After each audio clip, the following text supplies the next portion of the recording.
अस्सलाम वालेकुम जी dear all. आप सब कैसे हैं? उम्मीद है सब खैरियत से होंगे। आज का जो हमारा टॉपिक है वो मिल्टन का ग्रैंड स्टाइल उस हवाले से है, और ये बहुत ही ज़्यादा सजेस्टिव क्वेश्चन है जो अक्सर पेपर में पूछ लिया जाता है, और इसका पता होना भी बहुत ज़्यादा ज़रूरी है। क्योंकि जब आप कोई भी क्वेश्चन अटेम्प्ट करते हैं तो उसमें लाज़मी बात होती है कि आप लास्ट में किसी भी जगह पर एक पैराग्राफ लाज़मी स्टाइल के बारे में भी दिया करें, क्योंकि ये एग्ज़ामिनर पर, ये जो चेकर है आपका, उस पर एक अच्छा इम्पैक्ट डालता है कि जो हमारा स्टूडेंट है उसको पता है, उसने पढ़ा है, वो जानता है कि किस तरह से राइटर ने लिखा है। तो उस चीज़ को सामने रखते हुए जब आप एग्ज़ाम्पल्स देते हैं तो वो एक बहुत ही बेस्ट आपका आंसर जो अटेम्प्ट किया होता है वो बनता है।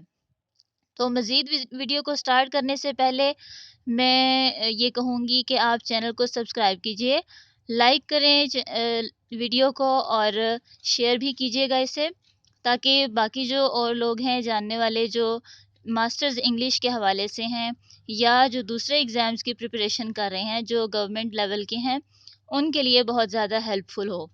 तो स्टार्ट करते हैं जनाब। मिल्टन की हम पहले थोड़ी सी लाइफ देख लेते हैं जल्दी से, कि मिल्टन जो हैं वो 1608 में पैदा हुए, और उनकी डेथ जो है वो 1674 में हुई। और किस रीज़न, कैसे हुई? उनके किडनी फेलियर की वजह से। अब उनके जो फादर हैं वो जॉन मिल्टन सीनियर, और जो मदर हैं उनका नाम सारा जेफरी है। और जो इनके फादर हैं वो लॉ एडवाइज़र भी हैं, रियल स्टेट एजेंट भी थे वो। स्टडी जो है मिल्टन की वो सेंट पॉल स्कूल में हुई थी। 1626 में क्राइस्ट कॉलेज में इन्होंने एडमिशन लिया था, और वहीं से इन्होंने मैट्रिक भी किया था 1631 में। और इनका जो बैचलर्स और मास्टर्स है वो कैम्ब्रिज यूनिवर्सिटी से है।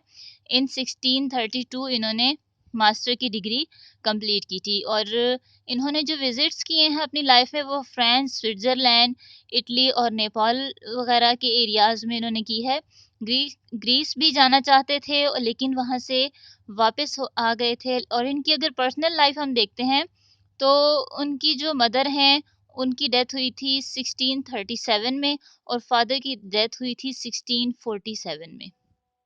और इनकी 3 मैरिजेज़ थी।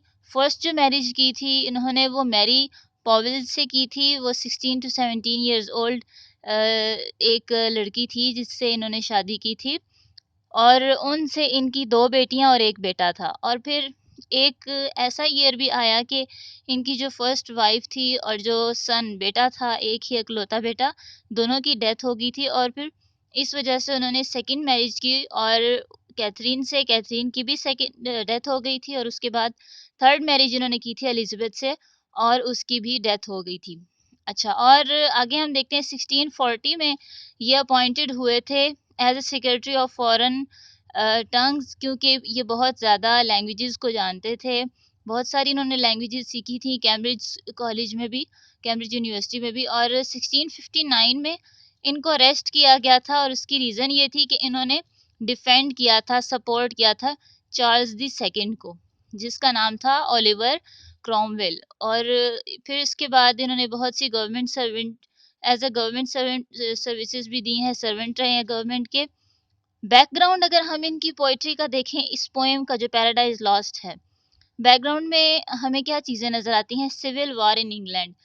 इन्होंने बहुत ज़्यादा पॉलिटिकल जो इश्यूज़ हैं वो देखे हैं अपनी लाइफ़ में। और लैंग्वेजेज़ जो ये जानते थे वो इंग्लिश थी, लैटिन, ग्रीक, इटालियन और स्पेनिश लैंग्वेजेज़ ये जानते थे। बहुत अच्छे तरीके से इन्होंने यानी मास्टरी थी। और प्योरिटन पोएट थे। जो मिल्टन है ये खुद प्योरिटन पोएट थे, और हिस्टोरिकल और पॉलिटिकल चेंजेस इन्होंने अपनी लाइफ में जो देखी हैं वो बहुत ज़्यादा थी। फिर एंग्लिकन प्रीस्ट ये बनना चाहते थे लेकिन नहीं बने। इन पर बैन हो गया था, और इनका कोई झगड़ा हो गया था अपने टीचर से, जिस वजह से ये बैन हो गए थे। सपोर्टेड रिपब्लिकन प्रिंसिपल्स, और इन्होंने रिपब्लिकन जो प्रिंसिपल्स थे उनको सपोर्ट किया था। और डिफेंस में इन्होंने बहुत ज़्यादा लोगों के बारे में लिखा है। और यही वजह है कि जब इन्होंने ओलिवर क्रोमवेल के डिफेंस के बारे में लिखा, तो इन पर बहुत ज़्यादा क्रिटिसाइज किया गया और इसी वजह से इनको अरेस्ट भी किया गया था। 1660 में जो रिस्टोरेशन का टाइम पीरियड स्टार्ट हुआ था, इससे पहले इन्होंने बहुत कुछ काम किया है और इनके वारंट्स आ गए थे जिसकी वजह से इनको अरेस्ट किया गया और इन्होंने अरेस्ट होकर वापस जब इनकी वापसी हुई दोबारा, तो उस वक्त इन्होंने पैराडाइज लॉस्ट लिखी थी। और ये कहा जाता है कि पैराडाइज लॉस्ट की 12 बुक्स लिखने के बाद ये ब्लाइंड हो गए थे और वजह ये थी, पैराडाइज लॉस्ट लिखना इसकी वजह नहीं थी, वजह ये थी कि इनकी जो आई साइट थी वो टाइम बाय टाइम जो है वो वीक होती जा रही थी और वीक होने के साथ साथ इनकी जो नज़र बिल्कुल ख़त्म हो गई थी। अच्छा जी, अब ये जो पैराडाइज लॉस्ट है ये बहुत ही ग्रेट एपिक मानी जाती है इंग्लिश लिटरेचर में, हिस्ट्री में बहुत बड़ी और बहुत ही ग्रेट वर्क है। और इसके स्टाइल के बारे में हम पढ़ने जा रहे हैं आज कि जो क्लैरिटी ऑफ स्टाइल है वो क्लैरिटी ऑफ थॉट्स पर डिपेंड करती है कि आपका जो स्टाइल जितना क्लियर, क्योंकि मिल्टन के स्टाइल में हमें बहुत ज़्यादा क्लैरिटी नज़र आती है और इस क्लैरिटी की वजह ये थी कि मिल्टन के जो थॉट्स हैं, जो माइंड है वो बहुत ज़्यादा क्लियर है। ग्रैंडियर स्टाइल है इसका, ठीक है, बड़ा अजीम एक स्टाइल उसने बनाया, पेश किया है हमारे सामने। Is attributed to the loftiness of the theme. अच्छा, अब उसने इस ग्रैंड स्टाइल को क्यों अप्लाई किया है, क्यों यूज किया है, उसकी वजह ये है कि जो थीम है वो बहुत ही हाई रैंक की थी। अब हम बड़े अच्छे तरीके से जानते हैं, जो प्रीवियस वीडियो है वो हमने थीम्स के बारे में ही पढ़ी है। जिन्हों आप में से जिसने नहीं देखी है वो वीडियो उसको लाजमी देखिएगा, आपको थीम्स का बहुत अच्छे तरीके से समझ आ जाएगा। तो जो थीम की लॉफ्टीनेस है उसकी उसकी ये एक डिमांड थी और उसकी नेसेसिटी थी।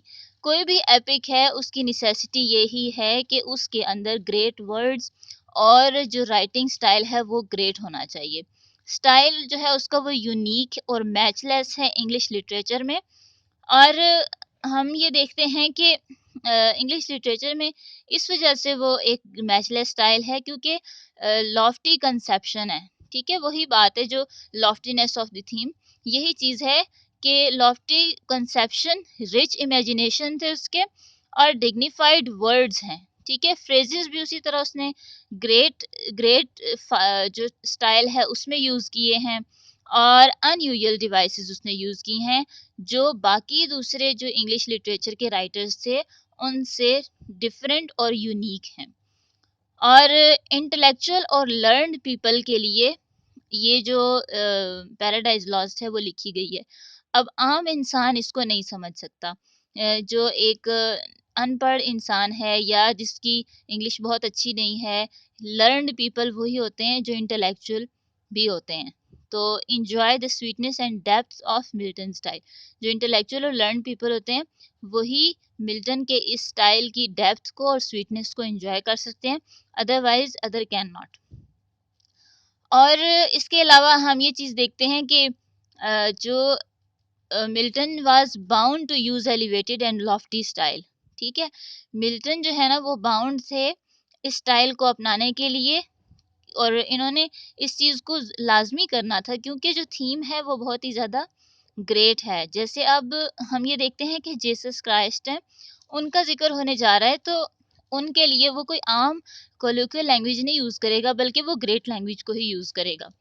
फिर जो और उसने क्या-क्या डिस्क्राइब किया है इसके अंदर, फॉल ऑफ मैन डिस्क्राइब किया है, गॉड्स ग्लोरी, कि गॉड का एक मोनार्क है, गॉड की बहुत बड़ी अज़मत है और उससे जो उस जैसी जो अज़मत है वो किसी की भी नहीं है।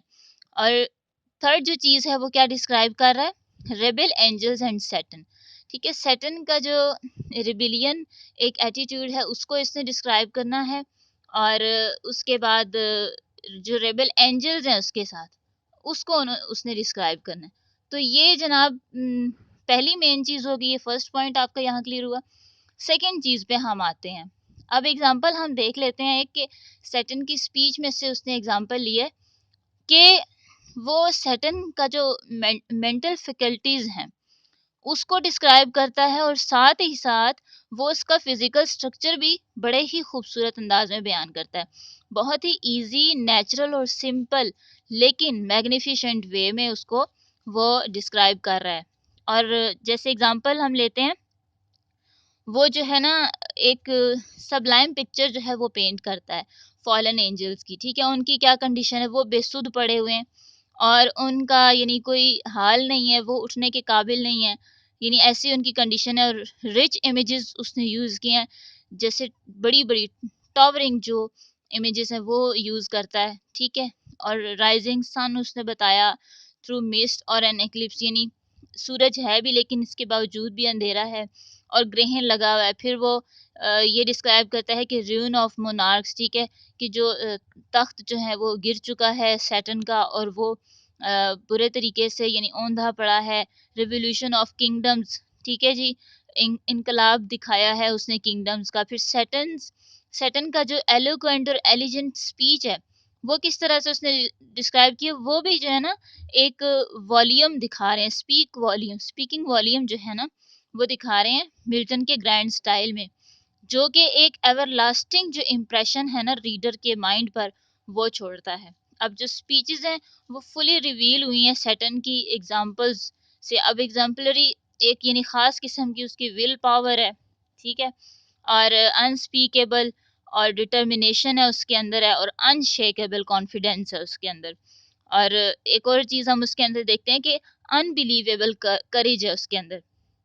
अच्छा, वो क्या कहता है, सैटर्न कहता है कि व्हाट दो the field be lost, all is not lost. The unconquerable will and study of revenge, immortal hate and courage, never to submit or yield.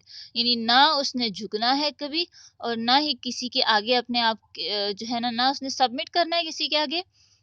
ऐसी करेज है उसके अंदर, और ना ही वो क्या करेगा किसी के आगे तमन्ना करेगा, आहुजारी गिड़गिड़ाएगा, ठीक है। इमोर्टल हेट है उसके अंदर। कितनी बड़ी उसने बात की कि ना ख़त्म होने वाली नफ़रत है। स्टडी ऑफ रिवेंज, यानी बस उसने बदला ही लेना है। फिर ऊपर चलते हैं सेकंड लाइन में, अनकनक्वायरेबल विल, यानी ना फतह होने वाली विल, यानी सैटर्न भी जानता है कि वो कभी भी नहीं जीत सकता गॉड से, लेकिन इसके बावजूद भी उसने ऐसा किया। तो ऑल इज़ नॉट लॉस्ट, और यानी क्या हुआ कि अगर हम जो है इस तरह से जंग में हारे हैं तो वो दोबारा से करेजियस बना रहे हैं फॉलन एंजल्स को। तो इस तरह की बड़ी बड़ी बातें उसने डिस्क्राइब की हैं। फिर वो एसर्ट क्या करता है आगे, दोबारा वो कहता है to reign is worth ambition though in hell, better to reign in hell than serve in heaven, कि इससे बेहतर है कि इंसान जहन्नम में जो है ना एक हुक्मरानी कर ले, बजाय इसके कि वो जन्नत में रह के किसी की सर्विंग करे, किसी को सर्व करे, किसी की नौकरी करे। तो इस तरह की जो है ना सैटर्न की उसने पर्सनैलिटी बताई है। फिर आगे हम ये देखते हैं कि मिल्टन का जो स्टाइल है वो अनफेमिलियर है, ठीक है जी।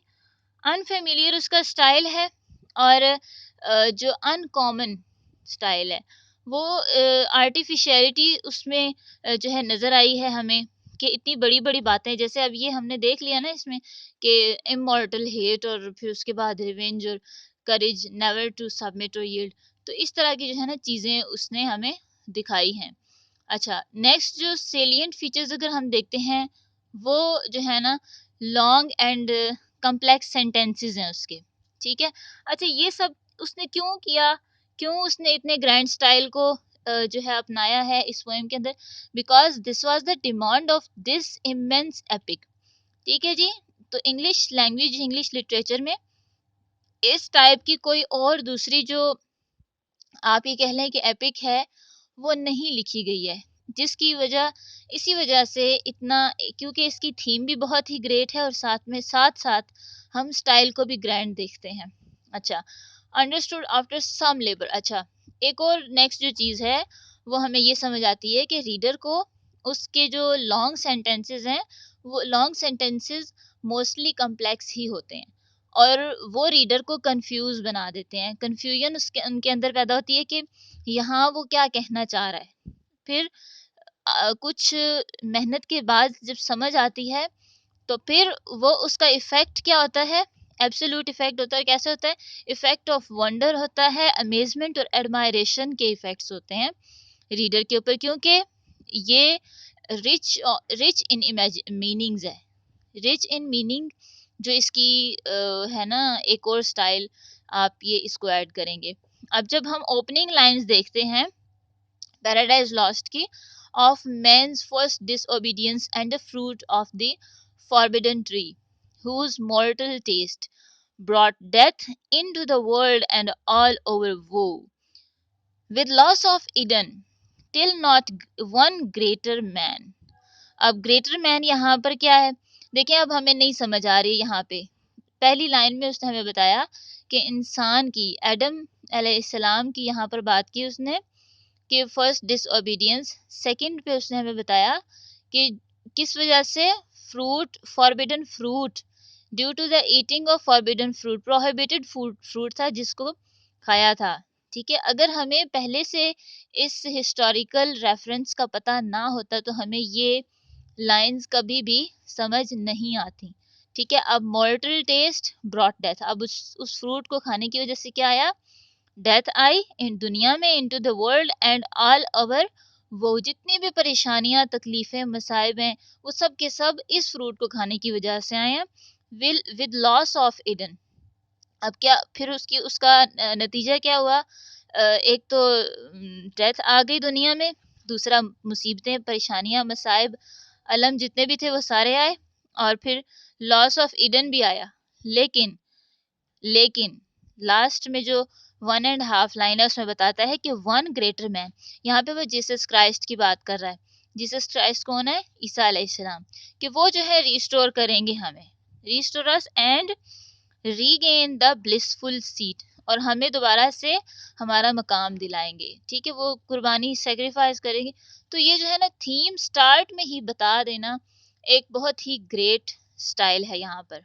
ठीक है जी, आगे हम देखते हैं worth mentioning thing in style is frequent use. अच्छा, एक और जो बड़ी खास चीज है, वर्थ मेंशनिंग चीज है, वो ये है कि मिथिकल लेजेंडरी को वो फ्रीक्वेंटली यूज करता है। मिथिकल लेजेंडरी क्या है? यही जो वो थीम यूज कर रहा है। हिस्टोरिकल, लिटरेरी, साइंटिफिक, क्लासिकल, ये सारा यूज उसने किया है। ठीक है, हिस्ट्री भी यूज की है, लिटरेचर को भी यूज किया है, साइंटिफिकली भी यूज किया है, क्लासिकली भी, and one and the last biblical elegance उसने यूज किए। अच्छा, एक और जो मेन चीज है वो ये है कि पॉलिटिकल जो इश्यूज है वो भी इसने इंग्लैंड के जो है इस स्टोरी के थ्रू हमें बताए हैं। दो दो चीजें एट द सेम टाइम जब वो लेकर चल रहा है तो जरूर this is a grand style of Milton. अच्छा, अगली बात ये है कि कंप्रिहेंसिव स्टाइल है उसका। और कंप्रिहेंसिव स्टाइल किस तरह से है कि एक वास्ट रेंज ऑफ नॉलेज हमें नजर आती है। ठीक है, कम्प्रिहेंसिव यानी बहुत सी चीज़ें उसने वजाहत के साथ और बड़े अच्छे तरीके से बयान कर दी हैं। In which he compares the fallen angels to various armies of heroic legend. अब जो फॉलन एंजल्स हैं उनको डिफरेंट आर्मीज के साथ वो कंपेयर कर रहा है यहाँ पर। ठीक है, और कभी वो हीरोइक लेजेंडरी, जैसे अब हम देख लेते हैं कि वो कहते हैं कि एंजल फॉर्म हु ले entrance thick as autumnal leaves that strew their brood in Vallombrosa।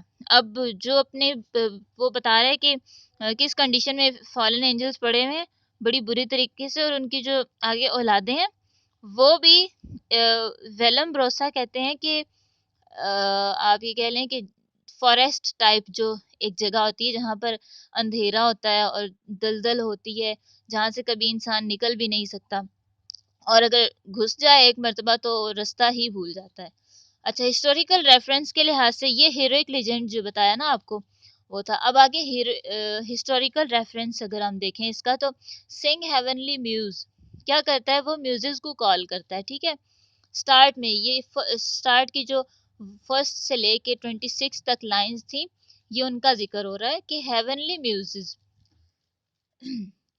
that on the secret top of Oreb or of Sinai. We don't know what is Oreb or what is Sinai. Sinai is actually the mountain. ठीक है, secret top, ठीक है। यहाँ पर वो ये म्यूजिस को call कर रहा है। उस टाइम पे ना गॉड्स जो थे ग्रीक, आपको बड़े अच्छे तरीके से यहाँ बताया कि लैटिन और ग्रीक वो बड़े अच्छे तरीके से जानता था। तो उस चीज को डिस्क्राइब करता है, साथ साथ हिस्टोरिकल इवेंट्स भी, कि डिडंट इंस्पायर, वो इंस्पायर नहीं हुए दैट शेफर्ड, कि उन्होंने उस शेफर्ड को इंस्पायर नहीं किया, who first taught the chosen seed, कि पहली बार जिसने जो सीड जो बताया था, सिखाया था जिस सीड के बारे में, उसको शेफर्ड से इंस्पायर नहीं कर सके। अच्छा, आगे हम देखते हैं वो सिमिलीज यूज कर रहा है। Better than any other English writer compare Saturn's huge bulk with the huge leviathan. अब लेविथ जो है ना, ये भी एक माउंटेन का नेम है, which god of all his works. और वो यहाँ पर ये हमें बताना चाह रहा है कि created hugest that swim the ocean stream him happily slumbering on the Norway foam, the pilot of some small night-founded skiff deeming some island। बड़े खूबसूरत तरीके से एक लेंथ में वो ले गया है सेंटेंस को, और यहाँ पर वो हमें बता रहा है कि ये जो लेविडियन है ये ग्रीक रेफरेंस है, यहाँ पर उसने लिया, ठीक है। अब ये बात नहीं है कि वो सिर्फ रिजेम्बलेंस सिमिलीज के थ्रू शो करना चाह रहा है, बल्कि वो हमें फोर्स करता है कि बहुत सी दूसरी चीज़ें हमारे इमेजिनेशन में आ जाएं, ठीक है। कोई एक चीज़ हमारे इमेजिनेशन में नहीं आती हैं। तो इसी तरह सैटर्न को ह्यूज बल्क विद ह्यूज लेविथियन, यानी बहुत बड़ा एक जो नेगेटिव रोल है वो डिस्क्राइब करने के लिए ये वर्ड उसने यूज़ किया। नेक्स्ट हम देखते हैं use of proper name, part and parcel of Milton style. जो प्रॉपर नेम है वो यूज़ कर रहा है, नामों को बिगाड़ बगूड़ के नहीं वो यूज़ कर रहा। मेलोज कहता है केमोस, एस्ट्रोथ, प्लेसेस और रिवर्स के नेम भी लेता है क्लियरली, वो इधर उधर से नहीं उठाता, एक इमेजिनरी वर्ल्ड के नहीं रियल वर्ल्ड के वो ये ले रहा है। फिर उसके बाद लैटिनाइज्ड कंस्ट्रक्शन, लैटिनाइज्ड लैटिन से है, ठीक है। वो कैसे कर रहा है लैटिनाइज्ड कंस्ट्रक्शन, अपने स्टाइल के अंदर use of words in original Latin sense, ठीक है। ओरिजिनल वर्ड्स लैटिन के अगर वर्ड्स यूज कर रहा है तो वो भी ओरिजिनल सेंस है। ओमिशन ऑफ वर्ब्स है इसके राइटिंग स्टाइल के अंदर। आर्टिकल्स यूज करता है। फिर इन्वर्जन ऑफ एडजेक्टिव बड़े खूबसूरत तरीके से, यानी बड़े बड़े एडजेक्टिव यूज कर रहा है। एडजेक्टिव क्या होता है, किसी भी चीज़ की खूबी या किसी भी चीज़ की खामी को बताना, तो वो बड़े खूबसूरत अंदाज से उसको बयान करता है। Unusual compound of epithet, for example never since created man and such embodied force, ruin and horrid. फिर कहता है to pass to ruin cruel his eyes, यानी उसकी जालिम जो आंखें हैं, किसकी, सैटर्न की बात कर रहा है। डेंजन हॉरिबल, ये बहुत ही ज़्यादा हॉरिबल, ख़तरनाक, खौफनाक सा। तो इस तरह के वर्ड्स, वो बड़े बड़े वर्ड्स यूज़ करके उसकी फ़िज़िकल जो अप्रिसिएशन है वो वो दिखा रहा है हमें। फिर आगे वो हमें बताता है कि जो एपिक को फॉर्म करने के लिए इस ग्रैंड स्टाइल को यूज़ करना नेसेसिटी थी। उसका स्टाइल नैरेटिव स्टाइल है, ठीक है। कहीं पे फुल स्टॉप और इस तरह की चीज़ें नहीं है, बल्कि वो कॉमास के साथ लेकर जाता है आगे और वो लेंथ में ले जाता है। नैरेटिव स्टाइल है उसका। ब्लैंक वर्ड्स उसने यूज़ की है रन ऑन लाइन। अब ब्लैंक वर्ड्स में कभी यही है, शेक्सपियर ने भी बाद में आके यूज़ किया है। अच्छा, अब रन ऑन लाइन क्या है, रन ऑन लाइन पार्ट 2 में ये बड़े अच्छे तरीके से हम पढ़ रहे हैं। रन ऑन लाइन ये होता है कि एक आइडिया, एक लाइन से आइडिया नेक्स्ट लाइन में कन्वर्ट हो रहा है। एक स्टेंजा से, स्टेंजास तो चले हैं ही नहीं क्योंकि ब्लैंक वर्ड्स है, तो रन ऑन लाइन में एक लाइन से आइडिया नेक्स्ट लाइन में कन्वर्ट होता जाता है, टूटता नहीं है कहीं भी आइडिया। फिर सजेशियस विकेबलरी, सजेशियस विकेबलरी कैसे क्यों यूज़ की है और कैसे यूज़ किया, अब सजेशियस क्या है ये आपको समझाती हूँ। कि सजेशियस जो है ना, बड़े बड़े वर्ड्स, ग्रेट वर्ड्स को वो यूज कर रहा है। अब जैसे अगर वो एक वर्ड यूज कर रहा है कि एक वर्ड यूज कर रहा है, उसी के ऑपोजिट जो सिनोनिम वर्ड है उसको भी यूज कर सकता था वो, लेकिन उसने हाई लेवल का जो वर्ड था, हाई इंग्लिश का, उसको यूज किया। क्यों?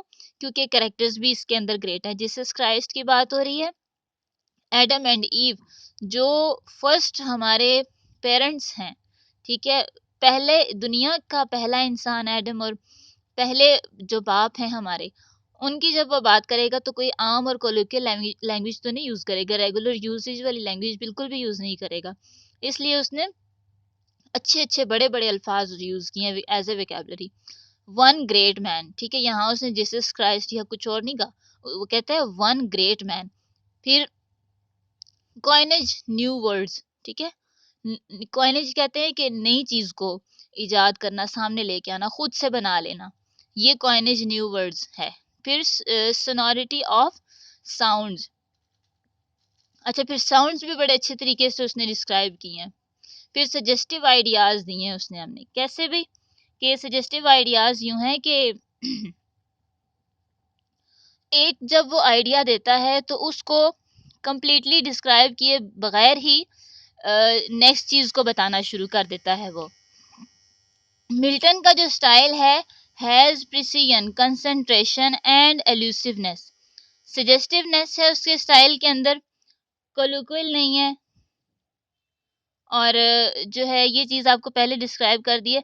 टू द पॉइंट और कंडेंसेशन है। कंडेंस का मतलब होता है जैसे आपको मैं एक एग्जांपल से कंडेंसेशन समझा देती हूँ, कि मिल्क जो है उसको इतना ज़्यादा पकाया जाता है शुगर के साथ, और उसके अंदर जो है जो ड्राई मिल्क है, आप नीडो कह लें या एवरीडे जो भी है, उसको डाल के लिक्विड मिल्क के अंदर इतना ज़्यादा पकाया जाता है कि वो एक बर्फी टाइप की फॉर्म में आ जाता है, और यानी हार्ड हो जाता है वो। तो इसका मतलब होता है कंडेंसेशन, यानी इतने एक जुड़े हुए उसकी थीम है, ऐसे जुड़ा हुआ और इतना थिक उसका एक थीम थीम और स्टाइल बड़े खूबसूरत अंदाज में उसने बयान किया है। तो लास्ट में हम इसको सम अप करते हुए कहते हैं कि जो मिल्टन का स्टाइल है वो यूनिक है, पेक्यूलियर है, और जीनियस स्टाइल है उसका। ठीक है जी। लास्ट जो कंक्लूडिंग पैराग्राफ होगा उसमें आप इस तरह से लिखेंगे, और जो सिंगुलरली पर्सनल स्टाइल है उसका, यहाँ पे ग्रेटनेस शो कर रहा है।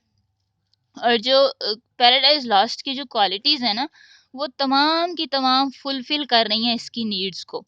ग्रैंड स्टाइल के थ्रू इस चीज को बड़े अच्छे तरीके से उसने डिस्क्राइब किया। और सम टाइम जो है ना, more than his thought, Milton जितना रियल में एक विटी मैन था, मैन ऑफ एक्शन और मैन ऑफ, आप ही कह सकते हैं कि लर्नड मैन था, पैराडाइज लॉस्ट में वो इससे बढ़कर हमारे सामने आया अपने स्टाइल को यूज करते हुए। और एक क्रिटिक हैं, उनका मैं आपको बताती हूँ, उन्होंने ये कहा था, मैथ्यू आर्नल्ड ने इन मिल्टन के ग्रैंड स्टाइल के बारे में कहा था, यहाँ मैंने लिखा नहीं है, आपके पास अगर कुछ है रिटर्न के लिए तो उसको लिख लें। He is our first great artist in style, our first rate master in grand style. दोबारा से बोल रही हूँ उसको, he is our first great artist in style, our first rate master in grand style. तो ये था जनाब हमारा आज का जो टॉपिक था, यहाँ तक कंप्लीट हुआ।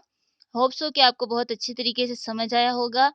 चैनल को लाजमी सब्सक्राइब कीजिए और शेयर भी कीजिए, वीडियो को लाइक कीजिए, और अपने कमेंट्स का इजहार लाजमी कमेंट बॉक्स में कीजिए कि आपको वीडियो कैसी लगी है। मिलते हैं नेक्स्ट लेक्चर के साथ। Thank you so much. अल्लाह हाफिज़।